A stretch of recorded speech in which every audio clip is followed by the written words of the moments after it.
আমার বেস্টি যখন তার পছন্দের মানুষের লেগে সব কুরবান করে। কে রে সবকিছু চাইলে তো ফাইনালি তোর লগে ভাগ্য বিয়া করলাম, ঠিক তারপরে? আছে, কিন্তু তোর মা বেডি আমার অ্যাকসেপ্ট করবো নি। হয় চিন্তা শাশুড়ি করতেছিলাম, বেডি আর তুমি বেডি বেডি করে সারছে মা দেখো প্লিজ। আচ্ছা যা বেডি আর বেডি কইতাম না। আমার সত্যি ভালো বলে তোমার এই কেসের মতো মুখটা বন্ধ রেখো প্লিজ। চলো চলো। যায় দেখি যায় দেখো ম্যামে করে গেল লোকে করে লইছি। কিটা রে বাবু, হে ভগবান, পিছনে রে পিছামারি রে এইভাবে বউ সাজ্জা রইছে কে রে বাবু? আমি তাই লোকে বিয়ে করে লইছি মে।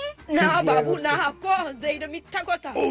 না মা এটা 100% হাসা কথা, কিন্তু তুমি চিন্তা করো না, তাই তোমার ঘরে সব কাজ করতে হেল্প করছো। তোরে বোধহয় এই কথাটা আমি স্বপ্নে আইয়া কয়ে গেছিলাম না।